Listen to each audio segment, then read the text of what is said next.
તો આ તરફ અમદાવાદના વસ્ત્રાલમાં કપિરાજનો આતંક યથાવત જોવા મળી રહ્યો છે, જ્યાં શ્રીધર પેરાડાઇઝ સોસાયટીમાં બાળકી બની શિકાર અને જીવલેણ હુમલાથી લોકોમાં ભયનો માહોલ યથાવત છે, જ્યાં છેલ્લા કેટલાક દિવસોથી કપિરાજનો આતંક હતો।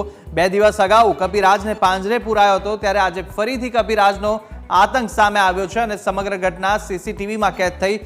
દ્રશ્યોમાં સ્પષ્ટ દેખાય છે કે જે રીતે આ બાળકી છે તે ચાલતી આવે છે, પરંતુ પાછળથી આવી અને આ કપિરાજ તેની પર હુમલો કરે છે।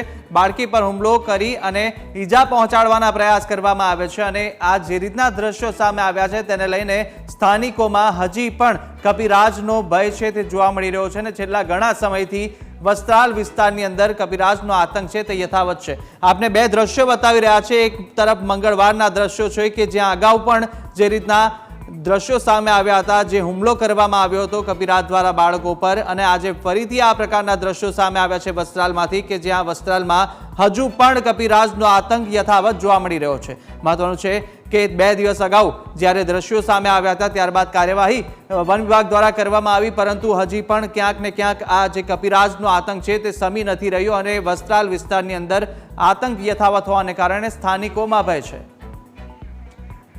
વધુ વિગતો સાથે સંવાદદાતા મિહિર ફોનલાઈન પર જોડાઈ ચૂક્યા છે। મિહિર, 2 દ્રશ્યો જુદા જુદા જોયા અને હજુ પણ 5-6 દિવસથી છેલ્લા ઘણા સમયથી આ પ્રકારના દ્રશ્યો આપણે સામે આવી રહ્યા છે।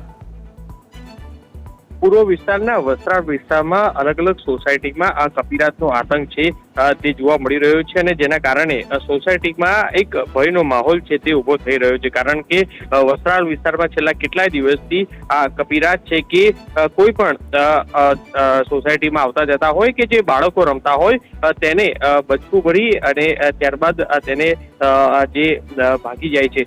એટલે 2 દિવસ પહેલા જ આ એક કપિરાજને તો જંગલ ખાતાની ટીમ દ્વારા પાંજરે છે તે પુરાયો હતો, ત્યારે ફરી એક વખત આ કપિરાજનો આતંક છે તે સામે આવ્યો છે અને આ સીસીટીવી દ્રશ્યો કેદ જે થયા છે કે જે વસ્ત્રાલ વિસ્તારમાં આવેલા શ્રીધર પેરાડાઇઝ નામની જે સોસાયટીમાં છે કે જે એક બાળકી છે કે જે લિફ્ટથી નીચે ઉતરી અને બહાર સોસાયટી તરફ જઈ રહી હતી અને તે સમયે જ આ કપિરાજે તેના ઉપર શિકાર કરી અને બચકું છે તે ભરી હતું।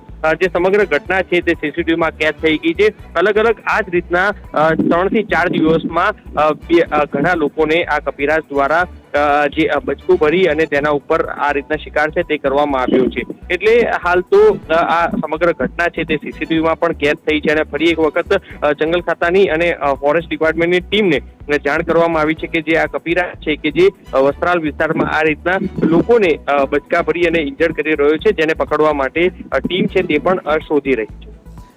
મિહિર, અત્યારે 2 અલગ અલગ દ્રશ્યો અમે જોઈ શકીએ છીએ અને એક મંગળવારના જે દ્રશ્યો સામે આવ્યા હતા અને હાલના જે દ્રશ્યો છે તેના કેટલો અંતર છે? આ બંને વિસ્તાર કયા કયા છે?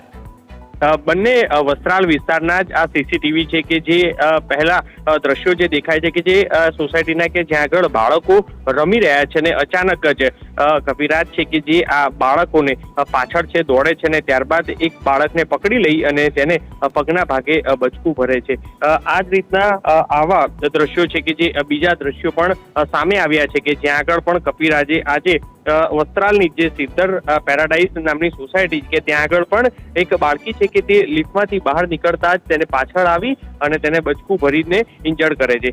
એટલે હાલ અલગ અલગ વસ્ત્રાલ વિસ્તારમાં છેલ્લા ઘણા સમયથી લોકો ઉપર આ જ રીતના કપિરાજ દ્વારા શિકાર છે કે જે કરી અને જે હુમલો છે તે કરવામાં આવી રહ્યો છે। એટલે આ સમગ્ર ઘટના છે કે જે 2 અલગ અલગ ઘટનામાં સીસીટીવી કેમેરાથી કેદ છે તે થઈ છે અને ફોરેસ્ટ ડિપાર્ટમેન્ટ દ્વારા ફરી એક વખત આ જે કપિરાજ છે કે તેને પકડવા માટે અત્યારે હાલ પ્રયાસ છે તે કરાઈ રહ્યો છે। જી મિહિર, સમગ્ર માહિતી બદલ આપનો આભાર।